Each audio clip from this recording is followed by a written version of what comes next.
Alright. Hey guys, I'm Jay, and this is my Lo-Fi Workshop. In today's video, we're going to be talking about Blursed creatures. And you might be thinking to yourself, what does Blursed mean? Well, let me tell you. Urban Dictionary defines Blursed as blessed and cursed at the same time. And Wiktionary says it's something that is simultaneously comforting and unsettling. Well, in this case, I'm going to be taking some toys from Winnie the Pooh, an old comforting childhood property, and turning them into some unsettling creatures. So here we go, let's see how it goes. So if you've been watching my videos for any length of time, then you'll recognize this. This is a bag full of toys from the thrift store, and this one had quite a few in it.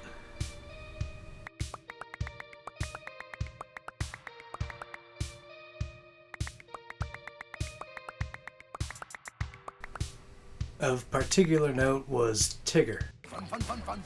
Now, Tigger is one of my favorite Disney characters. I've loved him since I was a kid, and so I wanted this project to be something that I would love as well. And, well, what can I say? I love really silly, stupid creatures, and that's what I decided to do. Now, trust me, you're gonna get to see me do more than just silly, stupid creatures on this channel. So, stick around. For now though, I'm just going to use some of that Gorilla Glue gel and some baking soda and stick this all together. You'll notice that I'm wearing my gloves this time, and I'm using a popsicle stick to spread out the glue.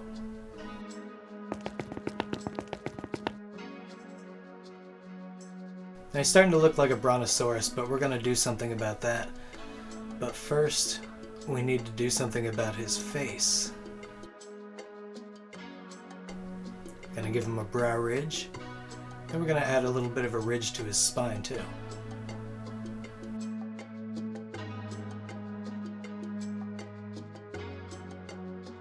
A couple of big teeth will do nicely, and then we bulk out his chest a bit there and give him some texture.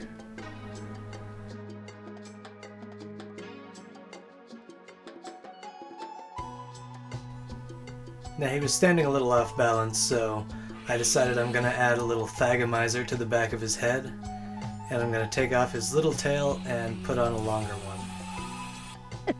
And these are just spare parts from some other builds that you'll see if you stick around the channel long enough. Now I probably should have pinned the tail, but I'm just at the beginning of my crafting journey here, so I'll get better. With a little bit more clay, we smooth out some of those gaps.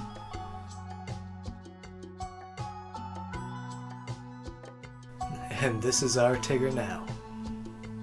But there was another one in there. Let's grab Eeyore. Thanks for noticing me. I'm actually happy that this bag had both Tigger and Eeyore, because the two of them are my favorite characters from Pooh.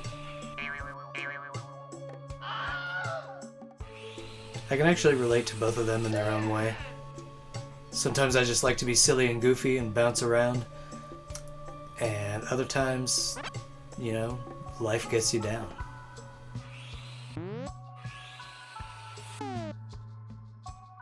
And sometimes life gets me down to the point where I don't feel like working on my projects.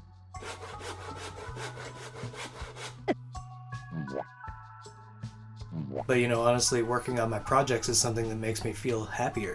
So I know if I just spend the time to do it, it'll make me feel good.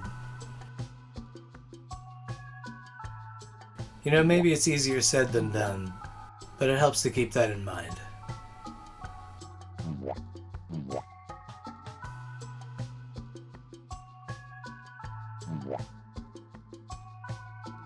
And with a bit more glue, we've got our creature assembled here.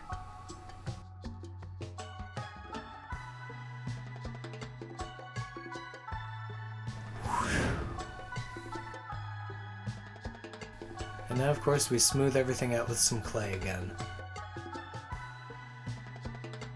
I'm going to lean into the unsettling part of Blursed on this one.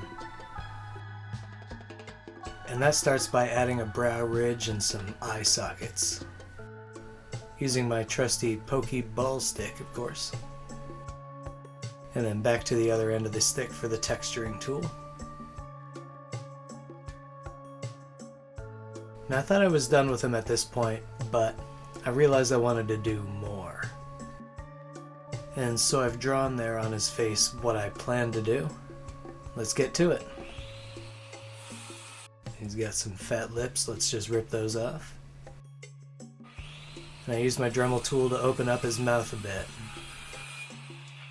I decided to basically change the positioning of his mouth and nose.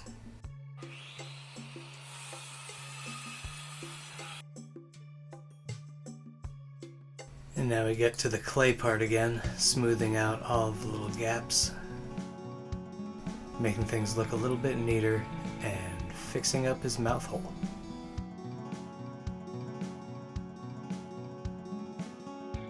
I'm also going to roll a little bit of clay there to use as his nose. That's right, I'm giving him kind of a proboscis monkey type nose. He's just stupid enough. Add in a couple eyeballs and we're done. Oh, hey there. You got a big piece of foam there for us? Oh, really nice. What size you got? Ah, 2 inches, alright. Well, off you pop. That was nice of my shop assistant to show up and bring that to us. We're going to use that to make a base here. First we trace out our shape, and then we cut. Now I don't have a hot knife or anything like that, so I'm just going to have to use my blade. I found this stack of plastic coasters or something like that at the thrift store. Hey buddy. They're backed with some kind of a foam material that prevents them from slipping around and sliding too much, so that's going to be a nice base for this. I'm going to use the offcuts to help make a second layer where I can give it a little bit more of a geological formation.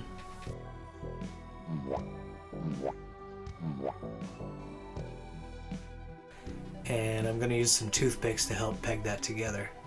A combination of regular white school glue and hot glue is going to help seal that together and get it to stick nice and quick. And then I just go around the edge and try and make some layers of stratification there and carve away some detail so it's not just flat.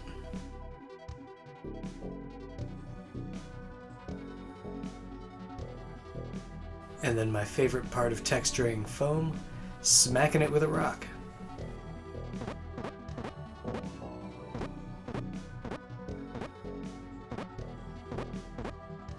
That's right, just go outside and grab a rock, any rock, and smack it against your foam. It's going to give it a nice realistic rock texture.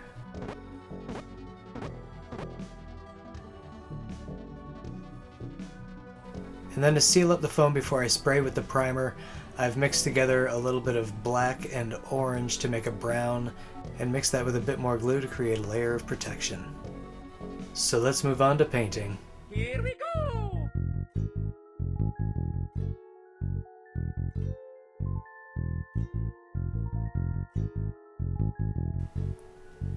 First we prime with a dark gray from below and a light gray from above, and we get into it, adding some colors. I'm not going to bore you talking about the colors too much. You can see this guy's brown. There's not really much more to say about that. But I will be adding counter shading here, which is a common camouflage in the animal kingdom. But when it comes to patterning, I'm taking my cue straight from Winnie the Pooh. In the Heffalumps and Woozles song, they do mention that they come in stripes or polka dots. So we're going to give this one the polka dots. And I thought giving Tigger the stripes would be a little on the nose.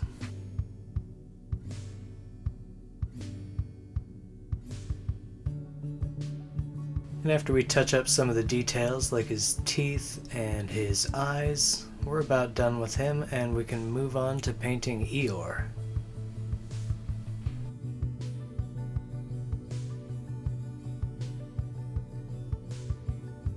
And so as far as colors go, I'm actually taking my color cues from Pooh as well. Tigger's brown, which is basically just a dark orange, And I'm going with kind of a dark blue or purple color here for the Eeyore creature. And I'm giving it a little bit of detailing in black.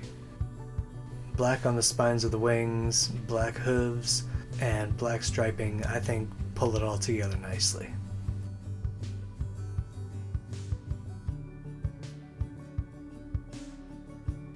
I want that nose to look fleshy, so I painted a nice pink color.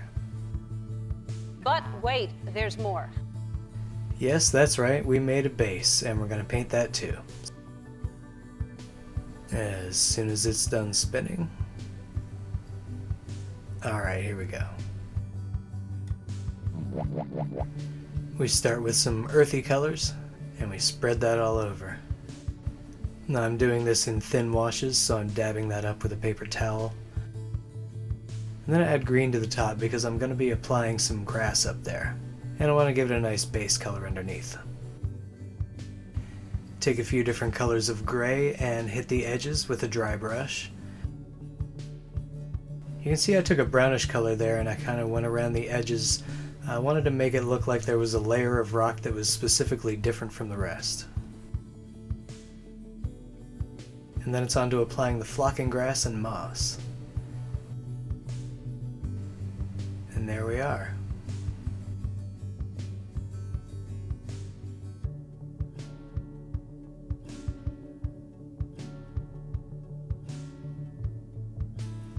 Well, that's going to do it for us today. I've got some hockey to go watch. So if you like what you saw here, stick around for the reveal shots and hit that like and subscribe. Until next time, guys, take it easy.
Okay, good.